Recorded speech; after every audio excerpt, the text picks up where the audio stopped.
imamat yang rajani. Katakan imamat yang rajani. Ya, tahukah Bapak Ibu Saudara bahwa setiap kita dalam hidup ini Tuhan punya panggilan. Setiap kita Tuhan itu punya panggilan, apalagi kita sebagai anak-anak Tuhan. Kita sebagai miliknya yang berharga. Tuhan itu punya panggilan di dalam hidup kita. Saudara tahu panggilan apa yang Tuhan berikan buat hidup kita secara spesial, buat semua kita. Ya, ada yang berkata panggilan saya sebagai pendeta. Pendeta itu bukan panggilan, saudara. Hamba Tuhan itu bahkan bukan hamba Tuhan panggilan yang tertinggi dalam hidup kita. Ada yang berkata, wah saya dipanggil jadi pengusaha. Pengusaha itu juga bukan panggilan, itu profesi. Ada sebagai ASN, ada sebagai dokter, ada sebagai ibu rumah tangga. Itu semua hanyalah apa yang kita lakukan. Tapi itu bukan panggilan tertinggi hidup kita di dalam kita menjalani hidup ini. Saya mau kita sama-sama belajar sehingga ketika kita tahu apa panggilan kita tahu apa fungsi yang Tuhan kasih buat hidup kita selama kita menjalani hidup ini. Amin, saudara, sama-sama mau kita belajar pagi hari ini. Wahyu pasal yang pertama, ayat yang kelima dan keenam. Dan dari Yesus Kristus, saksi yang setia, yang pertama bangkit dari antara orang mati, dan yang berkuasa atas raja-raja di bumi. Kata berkuasa di sini, itu di dalam bahasa aslinya bahwa dia adalah raja, tapi dia juga sekaligus pangeran. Ya, kenapa Yesus disebut dia raja, tapi dia juga adalah seorang pangeran?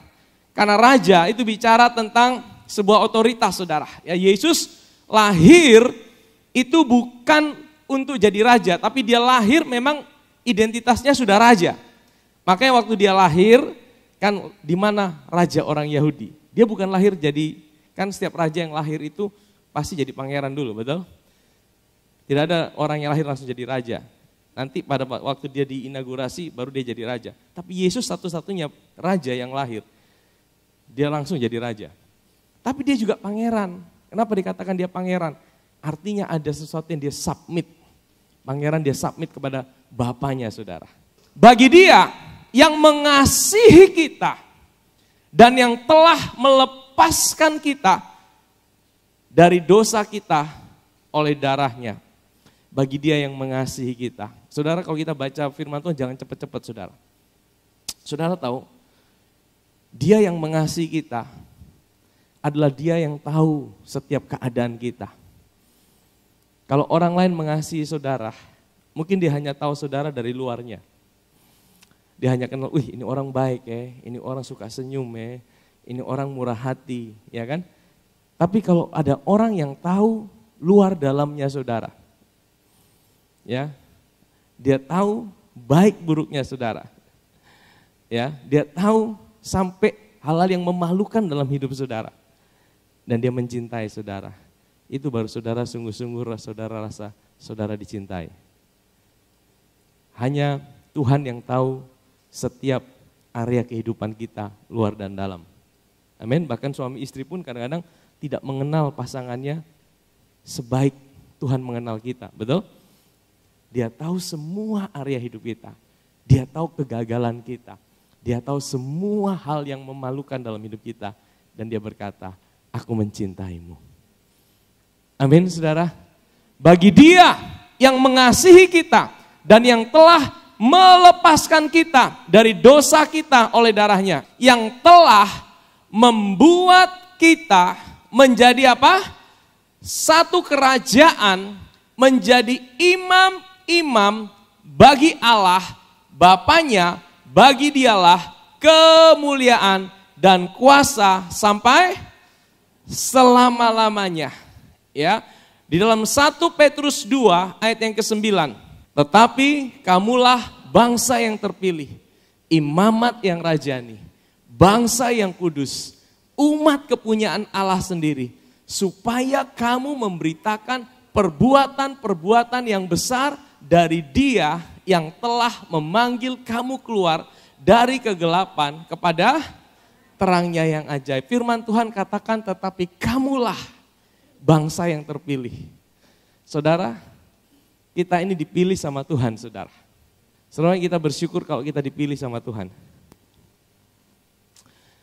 Ini bukan main-main, saudara. Kalau saudara dipilih sama Pak Presiden Prabowo untuk menghadiri jamuan makan malam bersama, wah saudara merasa bangga tidak? Wih, ini satu kehormatan besar. Tapi yang memilih saudara itu bukanlah seseorang biasa, tapi dialah raja di atas segala raja. Dialah Tuhan di atas segala Tuhan. Amin. Dia memilih saudara. Kamulah bangsa yang terpilih. Dipilih untuk apa?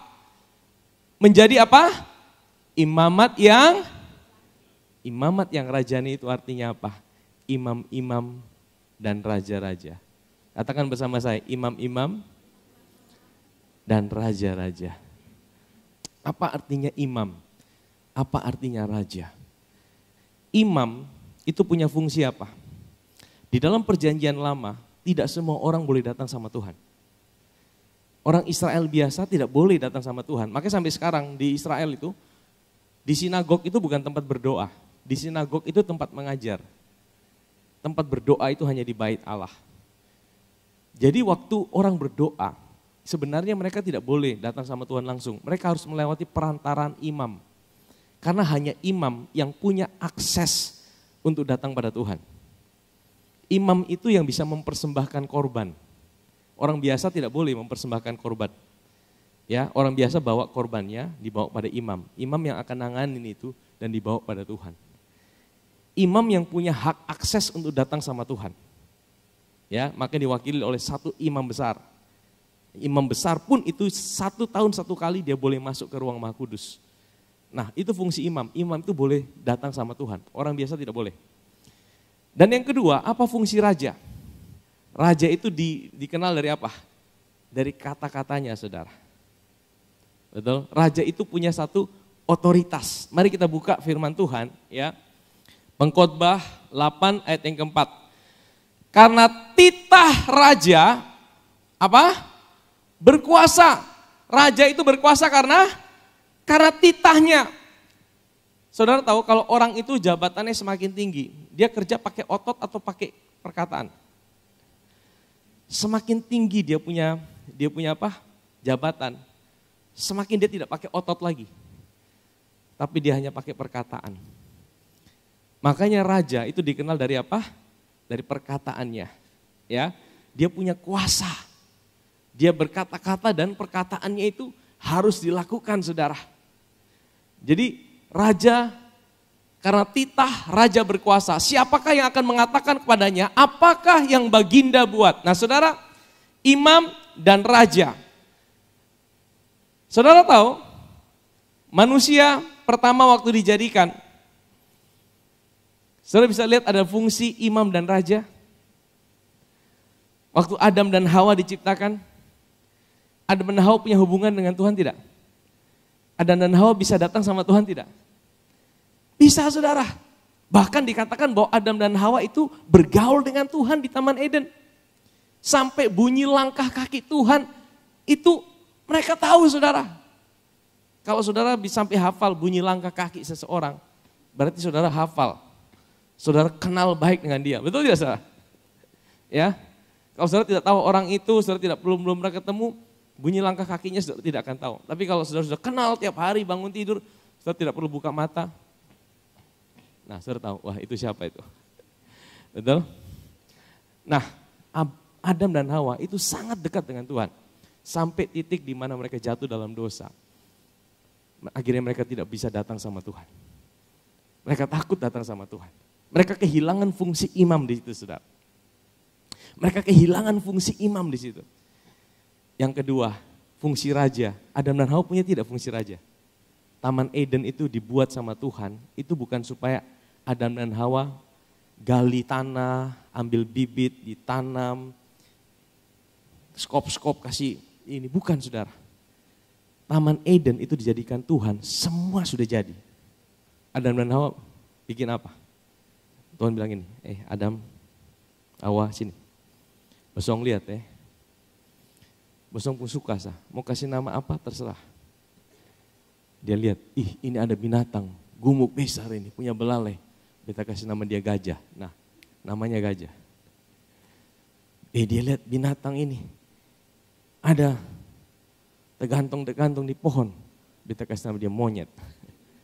Maka seperti itulah namanya. Jadi saudara, fungsi raja dan fungsi imam itu sebenarnya ada pada waktu manusia pertama diciptakan. Tetapi itu hilang ketika manusia jatuh dalam dosa. Manusia kehilangan otoritas, manusia kehilangan kuasa, manusia kehilangan hubungan dengan Tuhan. Manusia kehilangan panggilan tertinggi mereka dalam hidup mereka, yaitu mereka bisa datang sama Tuhan. Dan mereka punya otoritas dalam hidup mereka.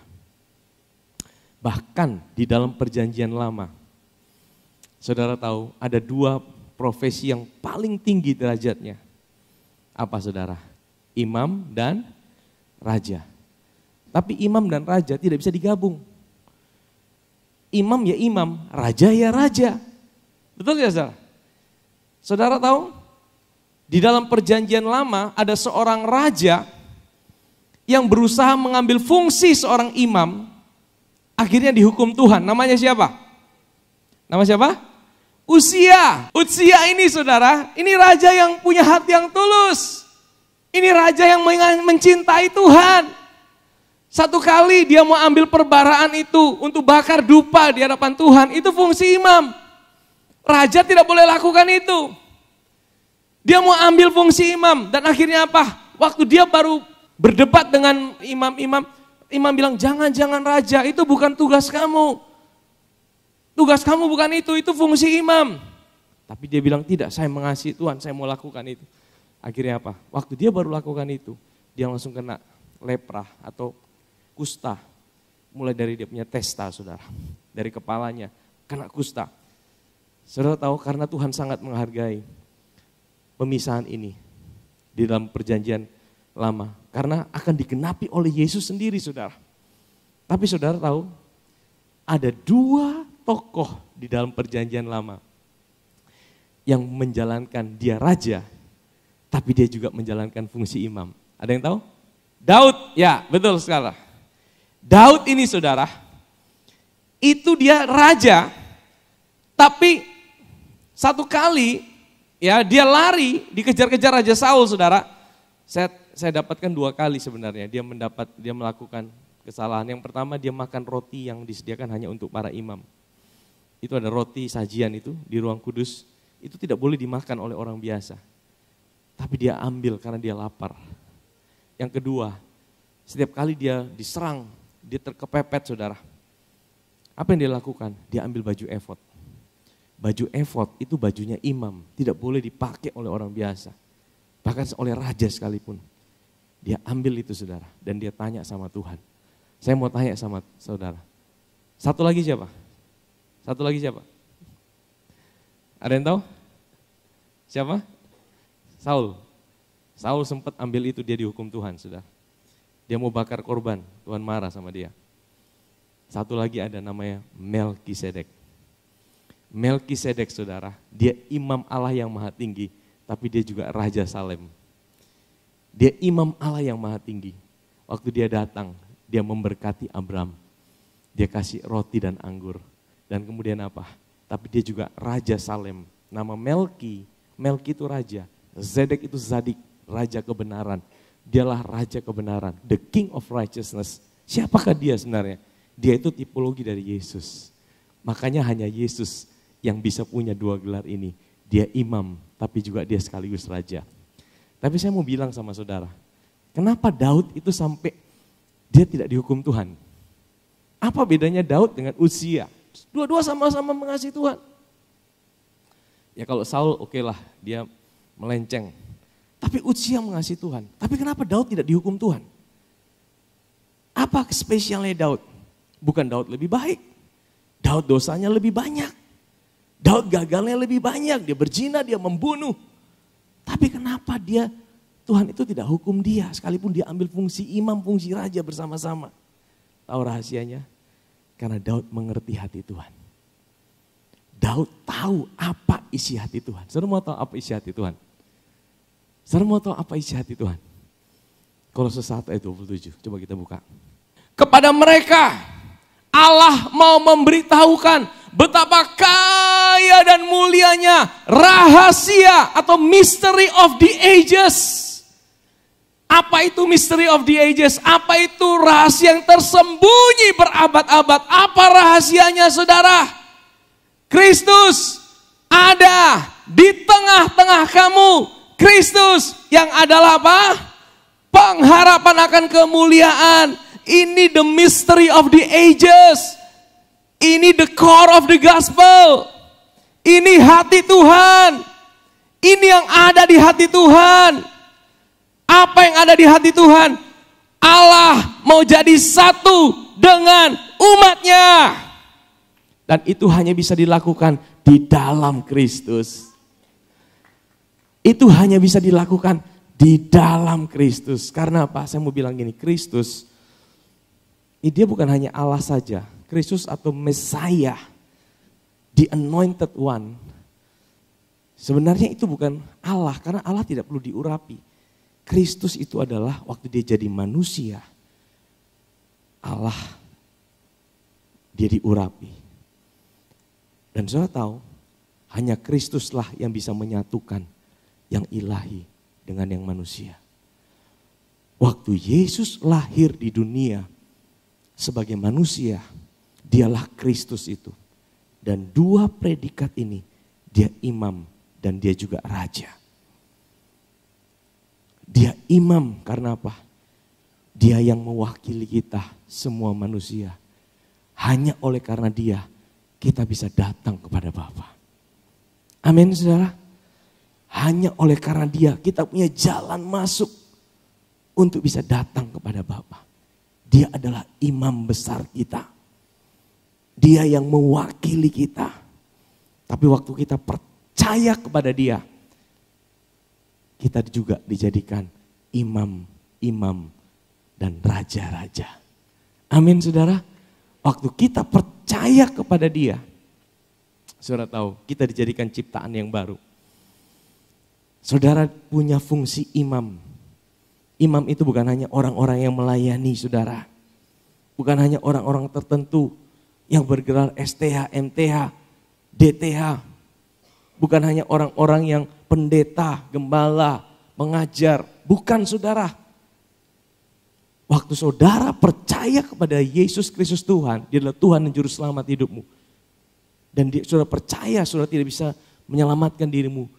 Dia menyelamatkan hidupmu dengan naik di atas kayu salib. Dia menghapus segala dosamu. Detik saudara percaya, saudara dijadikan ciptaan yang baru. Dan saudara punya satu identitas yang baru yang dipunyai oleh semua orang percaya. Yaitu engkau adalah imam yang pertama. Kenapa ini penting? Karena waktu engkau tahu engkau adalah imam, engkau bisa datang pada Tuhan kapan saja, di mana saja, dalam segala situasi, apapun juga dalam hidupmu. Amin saudara. Tapi bukan cuma imam, tapi sudah dikasih fungsi raja. Fungsi raja apa? Di dalam perkataanmu ada bobotnya. Ada kuasanya. Ya. Jadi waktu kita percaya, kita lahir baru, saudara itu sudah dikasih identitas itu. Saudara bukan lakukan supaya saudara dapatkan identitas itu. Kita mesti mengerti ini. Kita mesti clear di sini. Detik saudara percaya, identitas saudara diubah. DNA saudara diubah. DNA saudara berubah. Nah saudara yang mesti menyesuaikan hidup saudara sesuai dengan DNA saudara. Waktu saudara lahir baru, saudara dikasih satu identitas yang baru, ciptaan yang baru. Tapi di dalamnya ada fungsi namanya imamat yang rajani. Imam-imam dan raja-raja. Imam itu artinya apa? Saudara boleh datang pada Tuhan kapan saja, di mana saja. Beta suka berdoa. Beta biasa berdoa, beta biasa minta Pak Gembala saya berdoa. Tapi kalau saudara tahu saudara imam, beta imam beta punya akses datang sama Tuhan sudah. Sedikit-sedikit jangan minta Pak Gembala doa. Beta mau doa langsung dengan Tuhan. Amin. Karena apa? Karena kita tahu identitas kita. Betul? Yang kedua, raja. Saudara tahu? Kalau raja itu hidup sembarangan sonde. Omong sembarangan sonde. Raja itu sonde omong sembarangan saudara. Karena titah raja berkuasa. Apa yang dia omongkan itu jadi. Dengan kata lain kalau saudara punya identitas, saudara tahu hari ini identitas saudara adalah raja. saudara pasti akan menjaga hidup saudara sesuai apa? Identitas saudara. Betul tidak saudara? Tidak mungkin raja omong sembarang-sembarang. Hari ini omong A, besok omong B.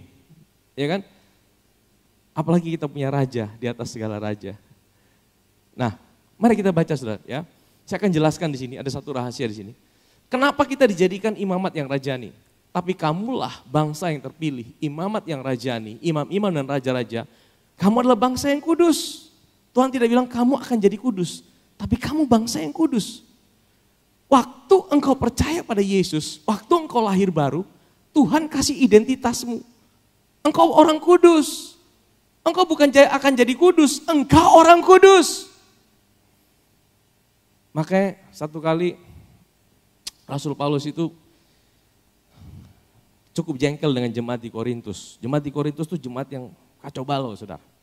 Wah hidup dalam perzinahan, hidup dalam kekacauan saudara. Itu jemaat kalau setiap kali berkumpul pasti ribut. Terjadi perpecahan di mana-mana. Wah itu jemaat paling kacau saudara. Saudara tahu Rasul Paulus bilang apa? Ingat kamu ini orang kudus. Bukankah tubuhmu adalah bait Allah? Kamu adalah orang kudus. Dari sini saya belajar saudara. Cara kita berubah sebenarnya bukan di luarnya dulu dirubah. Tapi diingatkan dulu siapa diri kita dalam Kristus. Waktu kita sadar siapa diri kita dalam Kristus, itu yang akan merubah hidup kita.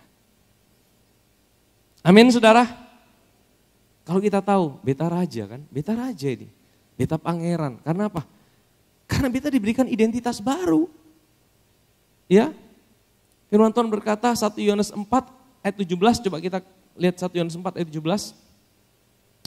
Dalam hal inilah kasih Allah sempurna di dalam kita, yaitu apa? Kalau kita mempunyai apa? Keberanian percaya pada hari, sebenarnya kita percaya pada hari penghakiman, kita percaya ada hari penghakiman. Saudara berani tidak menghadapi hari penghakiman? Siapa yang takut kalau Tuhan segera datang? Takut? Takut tapi sudahlah, diam-diam sah. Kenapa saudara takut? Karena apa? Karena saudara tidak yakin saudara selamat. Karena saudara bilang mungkin saya belum siap, betul? Tapi firman Tuhan berkata, kalau kasih Allah sempurna dalam kita, kita akan punya keberanian pada hari penghakiman. Karena apa? Karena sama seperti dia ini siapa? Dia ini siapa? Yesus Kristus. Yesus Kristus hari ini ada di mana? Ada di sorga. Dia di sorga sebagai apa? Sebagai imam besar dan dia juga raja. Saudara tahu? Ya, sebelum Yesus jadi manusia, dia adalah 100% Allah, tapi dia bukan 100% manusia. Tapi waktu dia jadi manusia, dia jadi Kristus, mati, bangkit, naik ke sorga, dia punya predikat bukan hanya sebagai Allah. Dia di sorga hari ini sebagai wakil kita, sebagai orang dalam kita. Saudara kita suka ada orang dalam. Tahukah saudara, hari ini kita punya seorang orang dalam di sorga. Dia adalah Allah yang menjadi manusia. Dia imam besar kita yang hari ini mewakili kita yang ada di sorga. Namanya siapa? Yesus Kristus Tuhan. Amin saudara. Dia adalah orang dalam kita. Kenapa saudara? Karena gini saudara. Karena sama seperti dia hari ini ada di sorga. Kita juga ada di dalam dunia. Bahasa Inggrisnya lebih bagus. As he is. Sama seperti dia saat ini. So are we in this world. As he is. Hari ini dia adalah imam besar dan dia juga raja. Sama seperti dia, hari ini kita juga imam dan kita juga raja. Amin. Kalau sudah pakai ini, hari ini Yesus di sorga. Ya, kira-kira dia sakit-sakitan tidak? Dia tidak sakit-sakitan kan? Jadi kalau hari ini saudara sakit, saudara bisa bilang tidak, Tuhan, kan engkau hari ini tidak sakit-sakitan, beta justru mau sakit-sakitan. Beta juga mau sehat, bisa tidak? As he is, so are we in this world. Sama seperti Yesus. Ya, Yesus hari ini di sorga, dia tipu-tipu tidak? Tidak. Dia raja. Dia tidak tipu-tipu. As he is, so are we. Beta ju raja. Beta ju pangeran. Beta punya identitas yang baru. Karena Yesus hari ini tidak tipu-tipu. Beta justru mau tipu-tipu. Amin. Ya. Apalagi sudah? Coba kita kembali ke 1 Petrus 2 ayat 9. Supaya, kenapa kita dijadikan imamat yang kudus, bangsa yang kudus, umat kepunyaan Allah sendiri, supaya apa? Kamu memberitakan perbuatan-perbuatan yang besar dari Dia dan yang telah memanggil kamu keluar dari kegelapan kepada, jadi ada tujuannya. Kenapa Tuhan jadikan saudara imam dan raja? Tujuannya apa? Supaya kamu memberitakan perbuatan-perbuatan yang besar dari Dia. Kata perbuatan-perbuatan yang besar itu di dalam bahasa aslinya, coba tampilkan. Arete itu arti pertama adalah pujian, praise, ya, a virtuous course of the thought, feeling, and action. Tapi arti yang kedua bukan cuma praise, tapi any particular moral excellence. Katakan moral excellence. Di dalam perjanjian hukum Taurat ada perintah jangan mencuri. Kalau kita hanya melakukan tidak mencuri, itu baik, tapi itu bukan excellent. Itu moralnya biasa. Wah, kalau saya mencuri nanti Tuhan marah sama saya. Oh, saya dihukum Tuhan, saya masuk neraka. Itu baik, tapi itu bukan excellent. Itu bukan moral excellent. Nah, yang moral excellent itu gimana? Moral excellent itu ketika dia tidak mencuri, tapi bukan hanya tidak mencuri, tapi dia bisa jadi murah hati. Hukum Taurat tidak bisa buat kita murah hati. Karena hukum Taurat digerakkan oleh ketakutan. Ketika kita dilarang jangan mencuri, ya sudah saya tidak mencuri, tapi saya juga tidak murah hati. Tapi ketika engkau dikasih sebuah identitas yang baru, engkau adalah imam dan engkau adalah raja. Seorang raja itu punya dignity. Seorang raja itu punya moral excellence. Seorang raja itu lakukan sesuatu bukan karena takut. Seorang raja itu dia lakukan sesuatu karena dia tahu dia adalah seorang raja. Ini yang ditunjukkan sama Tuhan kita Yesus Kristus. Ya. Dan ini yang Tuhan mau. Waktu kita memberitakan dengan cara apa? Oh iya ya, hari ini aku punya identitas yang baru. Hari ini aku adalah imamat yang rajani. Aku bukan cuma imam, aku bisa datang sama Tuhan setiap waktu. Tapi aku juga seorang raja. Aku ini punya identitas yang baru loh hari ini. Identitas kita hari ini bukan orang biasa, kita dimasukkan DNA-nya Dia. Kita dimasukkan DNA-nya Kristus. Hari ini aku adalah seorang raja. Aku ini raja. Raja kan kalau seorang raja dia punya sebuah dignity, dia punya sebuah moral excellence, bukan raja-raja di bumi saudara ya. Seperti Kristus. Ya. Dia lakukan sesuatu bukan karena takut lagi. Contoh gini, di dalam hukum Taurat ada perintah jangan berzina. Ya sudah, saya tidak mau berzina karena saya takut dihukum. Nanti Tuhan marah sama saya. Itu baik, tapi itu bukan excellent. Tapi waktu engkau tahu siapa dirimu dalam Kristus, engkau tahu engkau bukan cuma orang biasa, engkau imam dan raja. Aku tahu, aku tidak mau melakukan, aku tidak berzina. Tapi aku juga mau mengasihi. Aku mau mencintai. Ketika kita mengerti ini saudara, saya percaya hidup kita akan berubah. Kalau kita tahu identitas kita hari ini, waktu kita tahu siapa diri kita hari ini, kita tahu hari ini kita punya identitas seorang raja. Juga kita tidak sembarangan, kita juga tidak bicara tipu-tipu. Kita tidak suka bicara yang hoax-hoax. Kita tidak suka gosip-gosip sembarangan. Bukan supaya kita jadi raja, tapi karena kita tahu siapa diri kita. Ingat loh, kita lakukan segala sesuatu yang baik bukan supaya kita hari ini jadi punya identitas yang baru. Tapi hari ini Tuhan udah kasih saudara DNA-nya Tuhan. Saudara tuh dikasih sama Tuhan DNA-nya Dia. DNA-nya Dia apa? Imam dan raja. Saya kasih analogi gini saudara, kalau ayam dipaksa untuk jadi raja wali bisa tidak? Dia mau dilatih terbang seperti apapun, karena DNA-nya ayam, dia tetap ayam. Tapi kalau dia terlahir sebagai Raja Wali, sekalipun dia tinggal di kandang ayam, mungkin dia tidak sadar identitasnya adalah Raja Wali. Dia lihat kiri kanan ayam, dia pikir dia ayam, padahal dia Raja Wali. Karena DNA-nya Raja Wali. Karena dia tahu, begitu dia tahu DNA-nya Raja Wali, DNA Raja Wali berkata, begitu ada badai, badai itu tidak menenggelamkan dia, tapi badai akan bawa dia terbang lebih tinggi.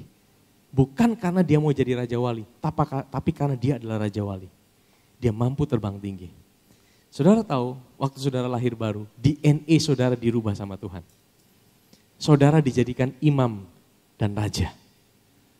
Saudara ini bukan akan jadi imam, saudara sudah jadi imam. Dan saudara sudah jadi raja. Di dalam perkataan saudara ada kuasa. Waktu engkau tahu engkau adalah raja. Waktu engkau tahu identitasmu, Kristus adalah identitasmu. Waktu engkau tahu hari ini, ya, Kristus adalah identitasmu. Engkau tahu, engkau punya identitas yang sama dengan Dia. Yohanes 13 ayat 3. Lalu bangunlah Yesus dan menanggalkan jubahnya. Ia mengambil sehelai kain lenan dan mengikatkannya pada pinggangnya. Saudara tahu Yesus sedang ngajar apa ini? Dia sedang ngajar kerendahan hati. Dia adalah seorang raja, tapi dia mau membasuh kaki murid-muridnya. Dia sedang ajarkan kerendahan hati salah satunya. Nah, saudara tahu kenapa Yesus bisa rendah hati? Kenapa? Karena ada ayat 3-nya. Ayat 3-nya bilang apa gini? Yesus tahu bahwa apa? Bapanya telah menyerahkan segala sesuatu kepadanya dan bahwa ia datang dari Allah dan kembali kepada Allah. Jadi Yesus tahu, katakan Yesus tahu. Apa yang Yesus tahu? Identitasnya dia. Dia tahu siapa dia. Makanya saudara, kita mesti tahu siapa diri kita. Siapa diri saudara hari ini? Siapa? Saya ibu rumah tangga, saya adalah pendeta, saya pengusaha, saya adalah ASN. Itu bukan saudara. Itu bukan saudara. Saudara yang sesungguhnya adalah engkau imamat yang rajani. Engkau imam-imam dan raja-raja. Engkau punya identitas hari ini ada dalam Kristus. Karena apa? Kalau engkau tahu siapa dirimu, engkau akan aman. Banyak orang jadi sombong. Sombong itu sebenarnya akarnya adalah karena dia tidak kuat di dalam identitasnya. Dia tidak sadar siapa dirinya yang sesungguhnya dalam Kristus. Sehingga apa? Dia butuh pembuktian diri. Orang butuh pembuktian diri karena dia tidak tahu siapa dirinya. Akhirnya apa? Sonde bukan beta dalam hati. Weh, ini karena beta. Oh. Saudara, ini sangat penting saudara. Kita mesti belajar sungguh-sungguh tahu identitas kita, siapa diri kita dalam Kristus. Waktu kita sungguh-sungguh tertanam, kita tahu, iya beta ini imamat yang rajani. Beta punya identitas yang tidak bisa tergantikan oleh apapun juga. Oh dolar mau naik, oh masalah boleh datang, oh tantangan boleh datang, oh pergumulan boleh datang. Tapi beta tahu, beta imamat yang rajani. Beta tahu beta punya hubungan dengan Tuhan. Beta tahu beta bisa datang sama Tuhan kapan saja. Dan beta tahu bahwa beta punya identitas, beta ini raja, beta ini pangeran. Waktu kita tahu seperti itu saudara, segala sesuatu yang kita lakukan, itu bukan karena paksaan. Sebagai seorang pekerja mungkin, bos saudara mungkin tidak lihat saudara kerja. Tapi karena saudara tahu, saya ini seorang raja. Saya imamat yang rajani. Saya punya identitas. Saudara akan lakukan semua pekerjaan, bukan karena bos saudara lihat. Saudara akan lakukan dengan yang terbaik. Amin. Karena saudara tahu siapa diri saudara. Bahkan ketika tidak ada orang yang lihat, engkau bisa lakukan segala sesuatu. dengan yang terbaik. Karena engkau tahu siapa dirimu di dalam Kristus. Amin saudara. 1 Yohanes 4 ayat 17. 1 Yohanes 4 ayat 17, dalam hal inilah kasih Allah sempurna di dalam kita. Yaitu apa? Kalau kita mempunyai keberanian percaya pada hari, sebenarnya kita percaya bahwa ada hari penghakiman. Kenapa kita bisa punya keberanian percaya pada hari penghakiman? Karena apa? Karena sama seperti dia, katakan sama seperti dia. Kita juga ada di dalam dia. Ini siapa? Kenapa kita boleh percaya pada hari penghakiman? Karena sama seperti dia ini siapa? Yesus. Bahasa Inggrisnya lebih bagus, as he is. Sama seperti dia hari ini. Dia hari ini bukan Allah di sorga, maksudnya bukan cuma Allah. Dia adalah orang dalam kita. Hari ini kita punya status, kita punya identitas di hadapan Bapa di sorga. Kristus itu adalah identitas kita hari ini. Dia imam dan raja, kita juga imam dan raja. As he is, sama seperti Kristus hari ini ada di sorga. Demikianlah apa? Kita hari ini. Sama seperti dia. Jadi saudara mulai belajar gini setiap hari. Tuhan, hari ini kau di sorga, sakit tidak? Dia sakit-sakitan tidak? Karena engkau tidak sakit-sakitan. Sama seperti saya hari ini, saya juga tidak mau sakit-sakitan. Saya mau minta saya sehat. Boleh tidak? Boleh. As he is, sama seperti Yesus hari ini. Tapi bukan cuma itu. Kristus hari ini engkau di sorga. Ya. Engkau tipu-tipu tidak? Tidak. Berarti sama seperti Kristus hari ini. Saya juga tidak mau tipu-tipu. Karena apa? Saya punya identitas yang sama seperti dia. Amin saudara. Kristus hari ini di sorga, dia selingkuh tidak? Oh tidak. Oh berarti beta justru mau selingkuh. Karena apa? Karena kita punya identitas yang sama dengan dia. Amin saudara. Bukan lagi karena nanti Tuhan hukum beta masuk neraka. Itu moral yang biasa.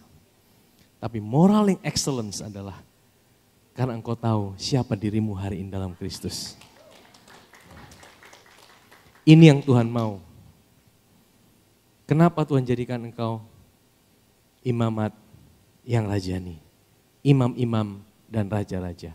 Engkau dimasukkan DNA-nya dia. Supaya engkau terus mengasosiasikan dirimu. Bukan dengan yang lain, tapi dengan dia. Engkau terus bilang, Tuhan hari ini engkau di surga, bagaimana? Aku juga seperti itu. Aku mau seperti itu. Engkau lihat, karena identitasmu ada di dalam dia. Ya, amin saudara. Saya tutup dengan satu kisah di dalam perjanjian lama. Berkatalah Ahab, Raja Israel kepada Yosafat. Karena mereka lagi mau diserang sama Syria nih. Raja Yehuda, maukah engkau pergi ke Ramot Gilead bersama-sama aku? Jawabnya kepadanya apa? Yosafat bilang apa?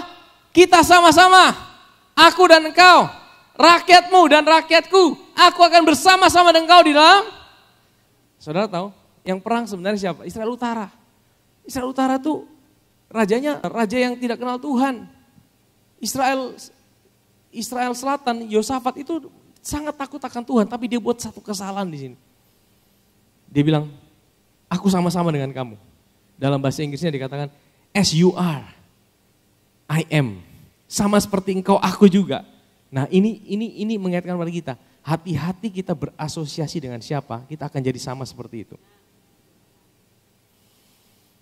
Kalau engkau terus bergaul, misalnya engkau ini tidak minum, tapi kalau engkau tiap hari bergaul dengan peminum, lama-lama jadi peminum, saudara. Ya, engkau tidak suka judi, tapi engkau bergaul dengan orang yang tiap hari judi, lama-lama engkau jadi penjudi. Karena dengan siapa engkau mengasosiasikan dirimu, engkau akan jadi sama seperti itu. Makanya hati-hati dalam memilih asosiasi dengan siapa. Yang mau nikah, saudara, oh ini mesti hati-hati. Karena dengan siapa engkau mengasosiasikan dirimu, engkau akan jadi sama seperti itu. Nah, Yosafat, dia mengasosiasikan dirinya, aku sama dengan kamu. Padahal mereka tidak sama. Yosafat ini takut Tuhan. Ahab ini raja yang jahat. Akhirnya apa, saudara? Singkat cerita, Yosafat itu dikasih pakai bajunya Raja Israel. Ahab itu tahu, ini kan saya yang jadi sasaran. Saya mau jebak ini Yosafat. Sudah, kamu pakai aja baju saya. Kita tukaran baju. Kamu pakai baju saya pakai baju kamu. Singkat cerita apa saudara? Ayat yang ke-31. Segera sesudah para panglima pasukan kereta itu melihat Yosafat. Mereka berkata apa? Itu raja. Padahal Yosafat raja Israel itu raja Yehuda. Yehuda. Kenapa disebut raja Israel? Karena mereka bertukar. Akibatnya apa? Hampir mati saudara Yosafat. Gila tidak? Ini bukan gara-gara dia, gara-gara Ahab dia hampir mati saudara. Makanya hati-hati dengan siapa engkau berasosiasi. Kalau salah pilih asosiasimu, ya apa yang harusnya menimpa mereka itu akan menimpa saudara. Mereka mengepung dia untuk menyerang dia. Tapi Yosafat apa? Berteriak. Nah ini saudara, ini senjata kita. Saat engkau terkepung, engkau tidak punya senjata lagi, engkau punya senjata. Engkau teriak sama Tuhan. Amin saudara. Engkau teriak sama Tuhan. Mungkin hari ini saya sedang bicara dengan orang-orang yang sedang salah buat asosiasi. Salah buat keputusan. Engkau salah buat kerjasama. Engkau salah buat keputusan, engkau hari ini terjebak dalam sebuah situasi yang berat. Karena bukan engkau, tapi karena ada orang yang menjebak hidupmu. Engkau dalam situasi yang sulit. Engkau masih punya senjata, yaitu apa? Teriak sama Tuhan. Amin. Yosafat berteriak dan Tuhan menolongnya. Allah membujuk mereka pergi. Mereka ini siapa? Tentara Syria. Perhatikan ya, Yosafat berteriak, siapa yang jawab? Tuhan dengan Allah sama tidak? Ini pribadi yang sama tidak? Yang menolong Yosafat dan yang membujuk orang Syria, sama tidak? Tapi kenapa disebut beda? Kenapa tidak dikatakan Yosafat berteriak dan Tuhan menolongnya dan mengusir mereka? Kenapa tidak seperti itu? Kan lebih cepat kan? Kalau saya jadi penulis Alkitab, lebih cepat, lebih baik. Tapi kenapa dikatakan Tuhan menolong Yosafat, Allah membujuk mereka? Kenapa? Apakah ini pribadi yang berbeda? Ini pribadi yang sama. Tetapi saudara perhatikan, Tuhan itu Yahweh. Orang dunia tidak kenal Yahweh. Mereka percaya ada Allah, Elohim, tapi mereka tidak tahu Yahweh. Yahweh itu hanya buat orang Kristen dan orang Yahudi, orang Israel. Apa artinya Yahweh?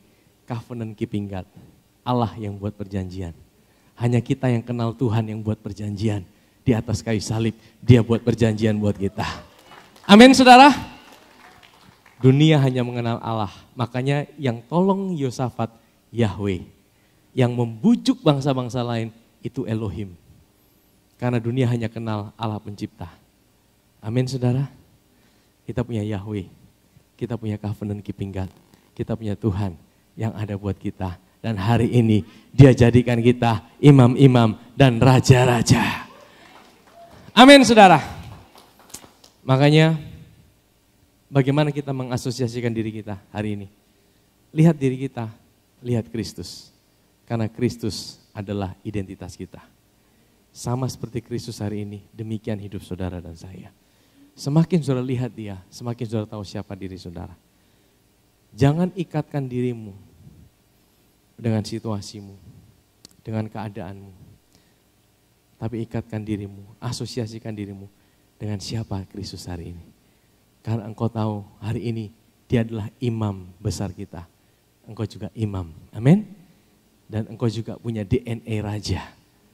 Kita adalah raja-raja juga, imamat yang rajani. Amin saudara. Perhatikan apa yang kau katakan, perhatikan apa yang kau ucapkan.